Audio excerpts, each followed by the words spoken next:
એક ડોશી હતી. ડોશીના ઘરમાં 7 દીકરા અને 7 વહુઓ હતી. એમાંથી સૌથી નાની વહુને પિયરમાં કોઈ ન હતું. એટલે ઘરના બધા લોકો તેને નબાતી અને નપીરી કહીને આખો દિવસ મેણાટોણા મારે, ખાવા પીવાનું પૂરું ન આપે અને ઘરનું બધું જ કામ નાની વહુ પાસે જ કરાવે. માથે શ્રાદ્ધના દાડા આવ્યા. નાની વહુએ ગાયો ભેંસોના દૂધની ખીર રાંધી. ઘરમાં બધા ભરપેટ જમીને ખાઈ પી ઉઠ્યા. પણ કોઈએ નાની વહુને જમવા પણ ન બોલાવી. નાની વહુને ચડતા દાડા હતા. તેને પણ ખીર ખાવાનું ઘણું મન થાય, પણ શું કરે? સાસુ બોલી, અલી નપીરી, જોઈ શું રહી છે? વધ્યું ઘટ્યું ખાઈને વાસણ માંજી નાખ. નાની વહુ ઉઠી. ખીરના તપેલામાં જોયું તો તપેલું ખાલી ખમ. એની આંખમાં પાણી આવ્યું. ભૂખ્યા પેટે વાસણનો ખડકલો લઈને એ નદીએ વાસણ માંજવા ગઈ. વાસણ માંજતા માંજતા તેની દૃષ્ટિ ખીરના તપેલામાં ગઈ.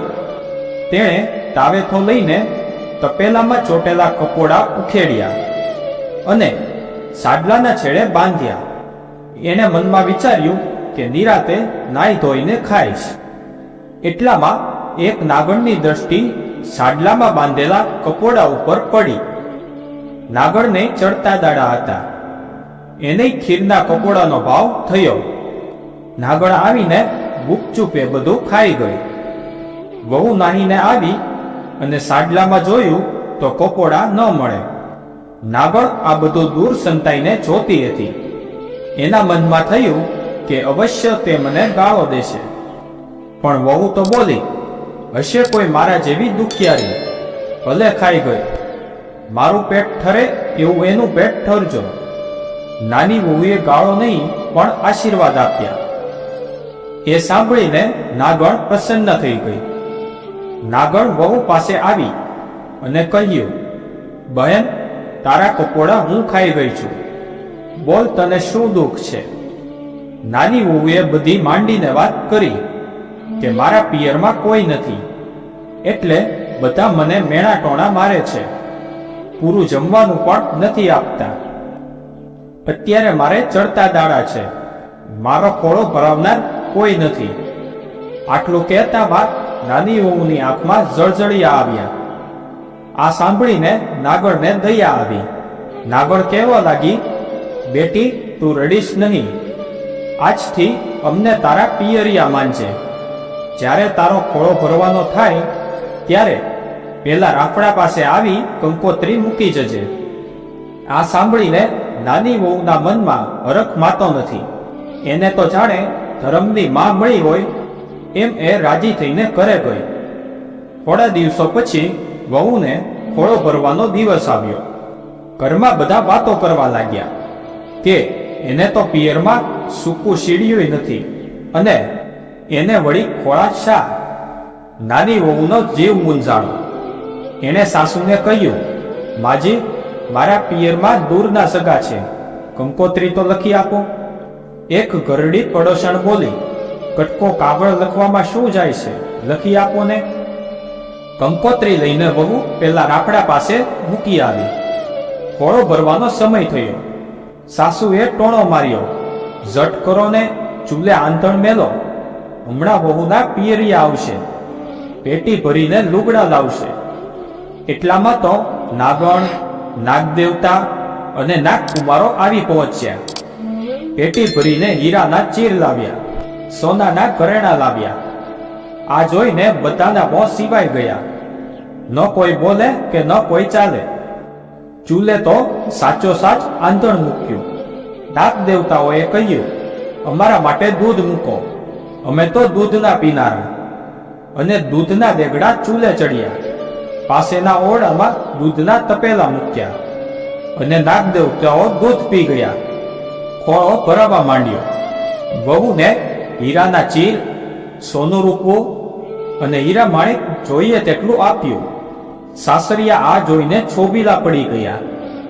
નાગદેવતા બોલ્યા, હવે વળાવો ત્યારે. સુવાવડ પછી 1.25 મહિને મૂકી જઈશું. વહુને વળાવવામાં આવી. નાગદેવતાઓ વહુને લઈને ચાલવા લાગ્યા.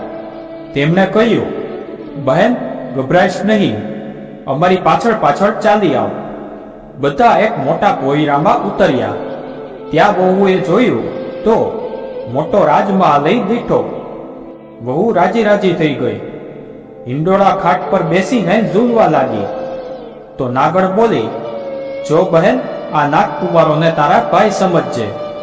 ખાઈ પીને આનંદ કર, પણ એક કામ તારે કરવાનું છે.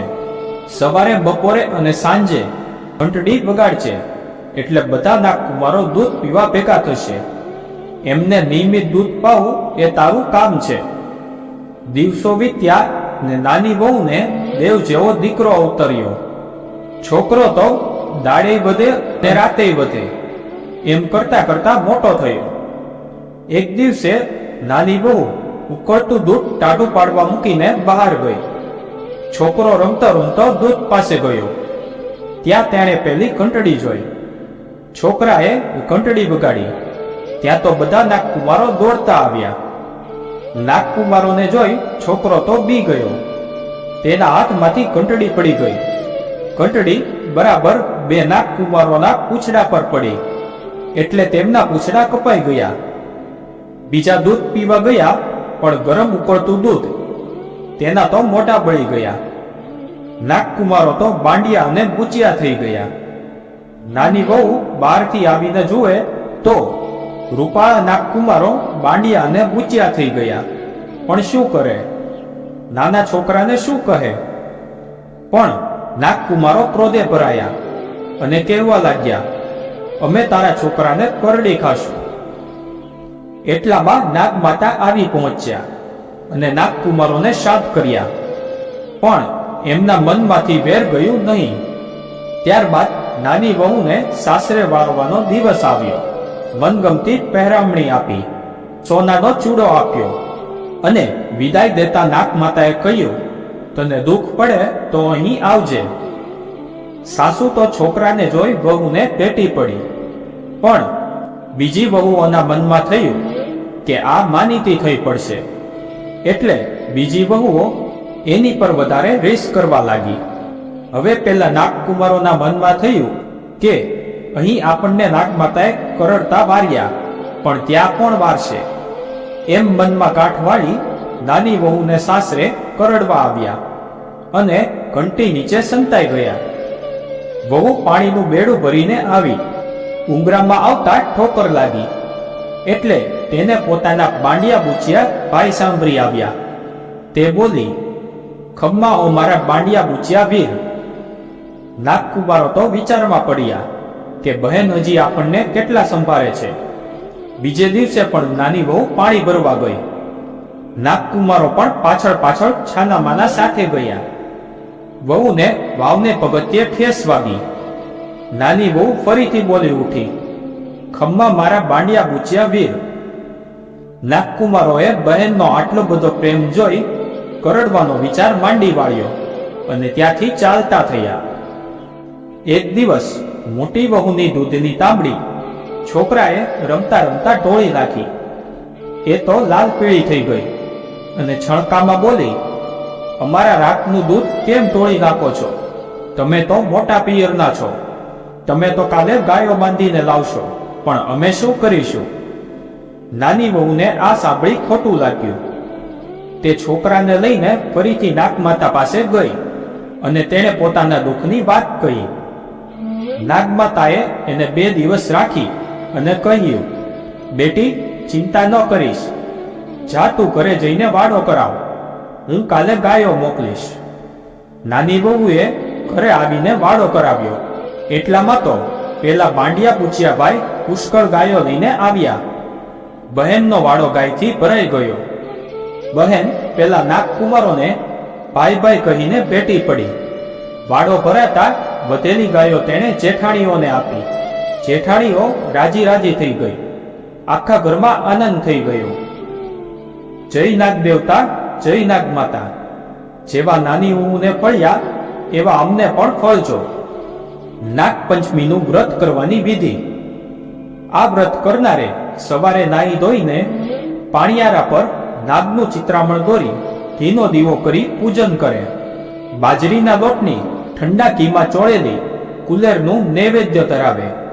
આગલા દિવસના પલાળેલા મઠ, મગ, બાજરી, કાકડી અને અથાણું જમે. આ દિવસે ખાસ કરીને ઘરના પુરુષ વર્ગ ઘરની પૂર્વાભિમુખ દિવાલ પર નાગ દેવતાની લાલ કંકુ કે કાળા રંગથી આકૃતિ ચિતરે. એ પછી રૂની દિવેટના હાર બનાવીને પ્રતિકૃતિ પર બંને છેડે ચોંટાડે, જેને નાગલા કહેવાય છે. ત્યારબાદ કંકુ અને ચોખા ચડાવીને નાગ દેવતાની આરતી કરી પૂજન કરે. શ્રીફળ પણ વધારવામાં આવે છે. પુરુષો બાજરીના લોટની ઘી ગોળની કુલેરની લાડુડી બનાવી ફરાળ કરે છે તથા તેનો પ્રસાદ વહેંચાય છે.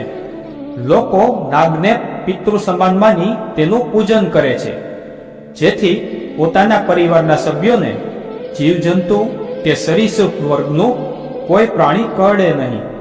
તેમનાથી સૌને રક્ષણ મળે છે. આજના પર્વે નાગના દર્શન પવિત્ર મનાયા છે. દેશમાં ખેતી કરનારો વર્ગ નાગ પૂજા કરી તેમના પાકને તેનાથી રક્ષણ મળે તેવી કામના કરે છે. નાગ દેવતાનું પૂજન કરવાથી ભક્તો ન્યાલ થઈ જાય છે.